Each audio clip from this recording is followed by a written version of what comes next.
पेंशनधारकों को तोहफा, हर 5 साल में 5% बढ़ेगी पेंशन, 65 साल से मिलेगा एडिशनल पेंशन का फायदा। देश के लाखों पेंशनभोगियों के लिए बहुत बड़ी खुशखबरी है। अगर आप भी एक पेंशनभोगी तो आप भी यह जानते होंगे कि कई बार बहुत से पेंशनभोगी बहुत ही तंगी के साथ जीते हैं, क्योंकि उनके जीवन व्यापन के लिए वह पेंशन कम पड़ती है।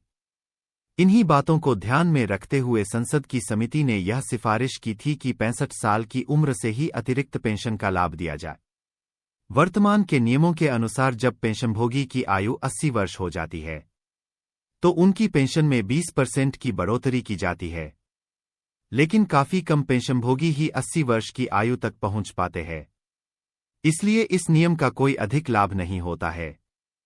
आप सभी को यह बता दें कि पेंशनधारकों की कठिनाइयों को ध्यान में रखते हुए संसदीय समिति ने केंद्र सरकार को एक अतिरिक्त पेंशन के लिए सुझाव दिए थे, जिसमें पहला सुझाव यह दिया गया था कि हर वर्ष पेंशन में 1% की बढ़ोतरी हो। वहीं दूसरा सुझाव यह था कि अगर सरकार हर वर्ष 1% बढ़ोतरी करने में असमर्थ है तो सरकार हर 5 वर्षों में 5% की बढ़ोतरी कर सकती है। पेंशनधारकों की पेंशन बढ़ाई जाए। आप सभी यह जान लीजिए कि संसद समिति ने यह पाया है कि बहुत से पेंशनभोगी अपना जीवन काफी कठिनाइयों से काटते हैं। इसी वजह से पेंशन में बढ़ोतरी की सिफारिश की गई है, क्योंकि बाकी देशों की तुलना में भारत में पेंशन की राशि काफी कम है, जिसके कारण पेंशनभोगियों का जीवन व्यापन करना काफी मुश्किल हो जाता है। जिसको ध्यान में रखते हुए ही संसदीय समिति के द्वारा पेंशन की बढ़ोतरी के सुझाव दिए गए हैं। एडिशनल पेंशन से इस प्रकार से बढ़ेगी पेंशन। संसदीय समिति के द्वारा यह सुझाव दिया गया था कि 65 साल से ही सभी पेंशन धारकों की पेंशन में 5% की बढ़ोतरी किया जाए। उसके बाद जब पेंशनभोगी 70 की आयु का हो जाए तो उसकी पेंशन में 10% की बढ़ोतरी की जाए। वहीं जब पेंशनधारकों की आयु 75 हो जाए तो उसकी पेंशन में 15% की बढ़ोतरी की जाए। संसदीय समिति के अनुसार हर 5 वर्षों में पेंशनधारकों की पेंशन में 5% की बढ़ोतरी की जाए, लेकिन अगर सरकार ऐसा करने में असमर्थ है तो फिर सरकार को हर वर्ष पेंशन में 1% की बढ़ोतरी करे। क्या है अभी का नियम? वर्तमान नियमों के अनुसार 80 वर्ष की आयु पूरी करने पर पेंशन में 20% की वृद्धि की जाती है, 85 वर्ष की आयु पर 30% की वृद्धि होती है और 90 वर्ष की आयु पर 40% की वृद्धि की जाती है। 100 वर्ष की आयु पूरी करने पर पेंशन दोगुनी हो जाती है। आप सभी को यह बता दें कि संसदीय समिति की सिफारिश के अनुसार अगर एडिशनल पेंशन के अनुसार पेंशन में बढ़ोतरी होती है तो पेंशनभोगी की पेंशन में 65 साल से ही 5% की बढ़ोतरी होगी। उसके बाद जब लाभार्थी की आयु 70 वर्ष होगी तो 10% की बढ़ोतरी की जाएगी, 75 साल होने पर 15% की बढ़ोतरी की जाएगी। आप सभी को यह जानकारी भी दे दे कि हिमाचल प्रदेश राज्य सरकार के द्वारा पेंशनधारकों को पेंशन बढ़ोतरी का लाभ प्रदान करती है। हिमाचल में पेंशनभोगी की 65 वर्ष की आयु में उसकी पेंशन में 5% बढ़ोतरी होती है और 70 साल की उम्र पर 10% बढ़ोतरी की जाती है। राजस्थान में पेंशनभोगियों को 75 साल की उम्र पर 10% की बढ़ोतरी दी जाती है, लेकिन अभी तक केंद्र सरकार के द्वारा इसको लागू नहीं किया गया है। इसी वजह से पेंशनभोगी केंद्र सरकार से पेंशन में बढ़ोतरी की मांग कर रहे हैं। सभी पेंशनभोगियों का यह कहना है जब राज्य सरकार ऐसा करने में सक्षम है तो केंद्र सरकार को भी यह नियम अपनाना चाहिए। हाईकोर्ट भी दे चुकी है इस प्रकार से बढ़ोतरी करने का निर्णय। गुवाहाटी हाईकोर्ट के द्वारा यह फैसला किया गया है कि पेंशनधारकों की पेंशन 79 साल की उम्र पूरी करते ही बढ़ानी चाहिए।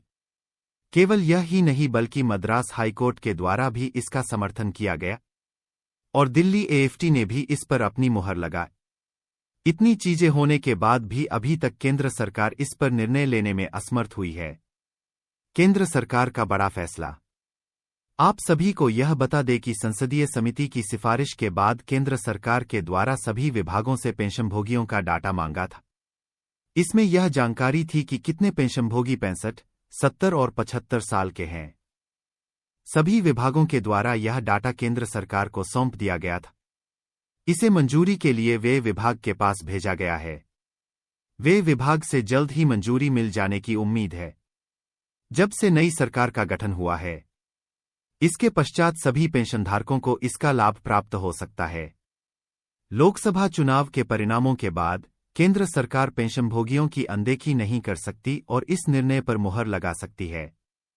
साथ ही सभी पेंशनभोगी ध्यान दें, सीनियर सिटीजन पेंशनधारकों को शानदार तोहफा, एक साथ मिले कई बड़े तोहफे। भारत सरकार के आयकर अधिनियम 1961 के अंतर्गत वरिष्ठ नागरिकों एवं सीनियर सिटीजन को कई प्रकार की छूट प्रदान की जाती है। भारत सरकार के अनुसार जिस व्यक्ति की आयु 60 वर्ष से अधिक होती है उसको वरिष्ठ एवं सीनियर सिटीजन के नाम से जाना जाता है।